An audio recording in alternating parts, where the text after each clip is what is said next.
We have government tyranny in Wales as facial recognition surveillance escalates. Mark Drakeford's team have been exposed of wasting £800,000 of taxpayers' money on credit cards, and an NHS doctor has hacked and shared a patient's private data.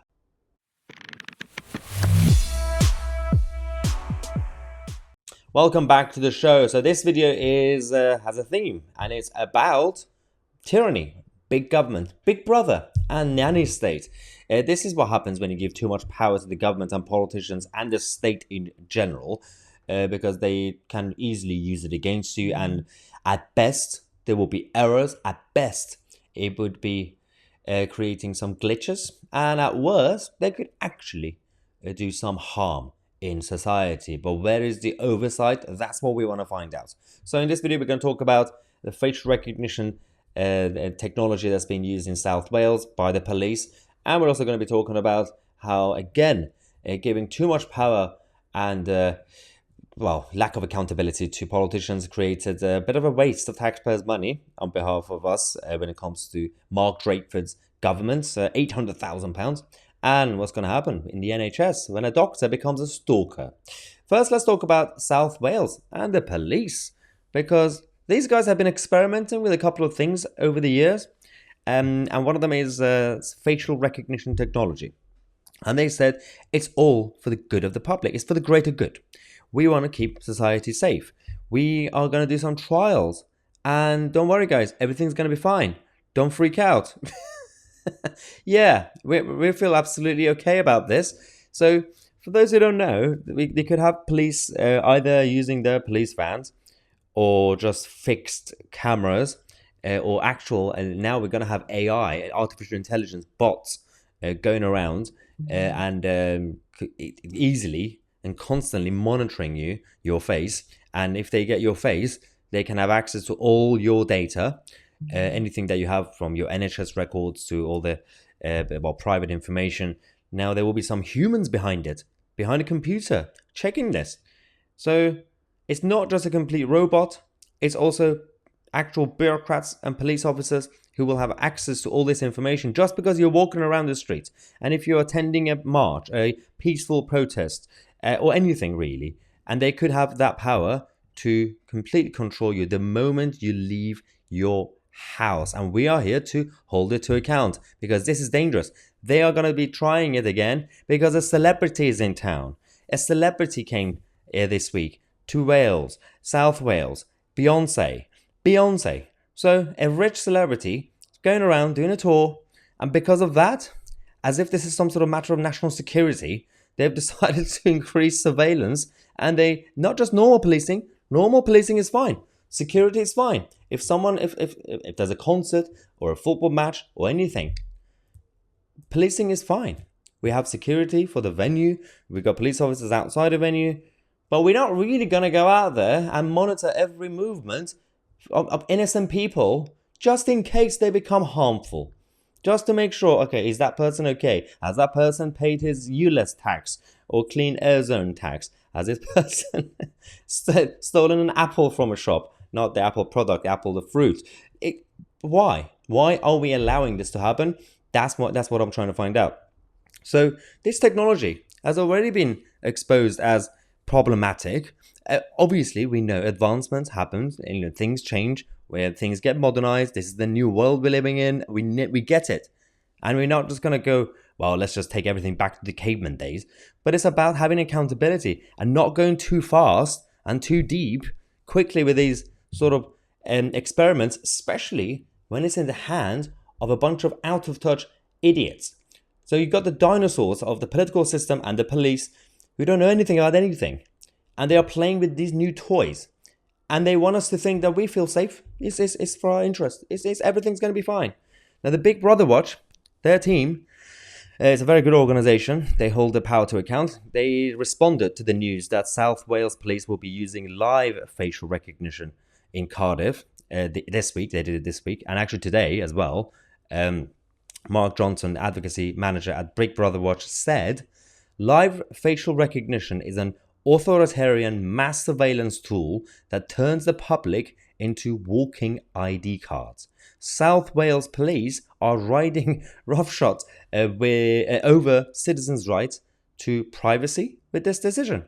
They must urgently drop their plans to use this rights abusive technology on innocent members of the public in Cardiff. These Orwellian surveillance systems may be used in China and Russia, but have no place on the streets of Britain. Unfortunately, despite its statements and all the opposition, their police in South Wales still continue to do it. Yeah, today they're doing it. A few days ago they did it again. And there's absolutely no outrage in the mainstream media. The mainstream media seem to be supporting it. I saw a couple of articles on Sky News and BBC News. They simply just reported it. They said, yeah, these are the new measures. They're doing it. Are you going to ask any questions or? So, how does facial recognition technology work? It analyzes key facial features and generates a mathematical representation of these features. It then compares them against a mathematical representation of known faces in a database, generating possible matches. What if you're a twin? What if you have a twin brother? South Wales, and then that brother is like evil. South Wales police uses facial recognition technology in the following cases. The LFR compares a live camera feed of faces against a predetermined watch list to find a possible match that generates an alert. Doot, doot. And then we got the retrospective facial recognition. Is a post-event use of facial recognition technology which compares still images of faces of unknown subjects against a reference image database in order to identify them. And there is also operator-initiated facial recognition. It's a mobile phone use of FRT technology, which compares a photograph of a person's face taken on a mobile phone to the determined watch list to assist an officer to identify a subject. Subject. How scary. Chaos. Now, this is all about us accidentally or unintentionally giving too much power to the state and politicians. And then we forgot to then hold them to account afterwards. And I'm not really blaming me or you guys individually. It's just the whole society. A perfect example is what's going on in the Welsh government as a whole. Yes, Mark Drakeford and his team have been wasting taxpayers' money left, right, and centre, and no one's saying anything about it. So the Welsh government have been spending £800,000 on credit cards on their gravy train. This isn't some sort of public spending in regards to infrastructure or public services. No. This is just their everyday spending as individuals, parts of the team, the governmental team, when they go to lunches, when they go on trips, on holidays or whatever they do. They go to America, they went to New York, for example, and they spent our money on expensive items. Not minimum like food and stuff, expensive items. So, for example, Smith and Wollensky, a very expensive restaurant chain. There's one in Manhattan in New York, and there are a couple of other very, very expensive chains and also boutique places that they went to. For example, in New York, they went to 2 restaurants and they spent around £13,000 for some sort of lunch or dinner. A small team. How can you spend £13,000 in 2 restaurants? It just makes no sense. This is just one example of what they've done. Just a trip to New York and a couple of lunches or dinners, just that alone costs £13,000 to the taxpayer. We've obviously also had so many other issues with overall. So in total, the 12 months up to April 2022 saw a spend of over 800,000 actually. £821,871.38 across more than 6,000 payments by civil servants. They use procurement cards to spend £7,984.86 at Zuzu's, which is like a New York City restaurant based at a 5-star hotel, Pendry, Manhattan West.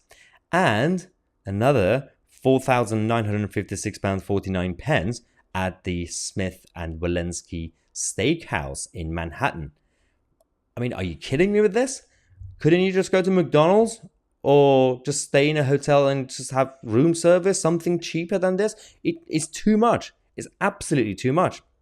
Now we got the representative from the Tories in Wales, Andrew R.T. Davies, who said hard-working Welsh taxpayers will be outraged to learn that £5,000 of their money was spent in a lavish steakhouse. Welsh government procurement cards are a privilege to be used only when essential. With very little information given for each purchase, we are left to wonder what it was all for. But that's the other thing. They've refused to even publish the details of the spendings. How is this even allowed? How is it allowed to occur on a regular basis? Now, Andrew says there has been no explanation as to why it has taken Labour until now to release this data, and its late publication is in response to considerable Welsh Conservative pressure. The UK Conservative government publishes their spending monthly, yet Labour in Wales feel it is acceptable to keep our taxpayers waiting more than 15 months. Following criticism for their questionable spending in previous years, you would think that Labour would want to provide hard-working Welsh taxpayers with the transparency that they deserve. Now, okay, I appreciate the statement from Andrew R.T. Davies, but he's also making it about party politics. He's making it sound like the Tories in central government don't waste taxpayers' money. You're all doing it, but you're just doing it differently. He's right that at least the UK government in Westminster, they are slightly more transparent with their everyday waste. But do we know exactly what other spending we have? All the private contracts, the defence contractors, and all the others, and the NHS contractors. It takes us ages to find out who's behind it and how much they spent and if the project is actually even working. So pot kettle waste. So that's the problem with the political system. Everybody is an idiot. Now, everybody takes advantage of taxpayers' money and the electorate and ordinary people up and down this country. This also includes the NHS. We've discovered a very dark story about the NHS. Now, this is again about authoritarianism and tyranny and taking advantage of the public. An NHS doctor became a stalker because I believe the guy she was dating is now dating a different woman, and that woman is an NHS patient. So this NHS doctor decided to hack her details, her private information, and share them. Yeah. So, Adam Brooks Hospital. Yes, this incident happened here. And one of the issues with this is that the NHS trusts are now kicking off, but I wonder if they're going to do anything about it at the end. NHS data privacy in chaos after the stalker doctor hacks and shares a woman's records. By the way, despite this woman this woman wasn't even a patient of this doctor, so there's absolutely no connections between them in regards to the professional hat of this so-called doctor. Okay, so a stalker hospital doctor accessed and shared highly sensitive information about a woman who had started dating her ex-boyfriend despite not being involved in her care. How is this normal? I mean, obviously it's not normal, but these sort of things happen all the time. Not necessarily hacking patients' private data, but we've seen misconduct in the NHS so many times in terms of lack of care, in terms of we've seen some doctors and nurses mistreating patients. We've seen scandals in the past with certain hospitals and NHS trusts and care homes. Don't forget care homes. All these places. How do we vet these people when we hire them? That's one question.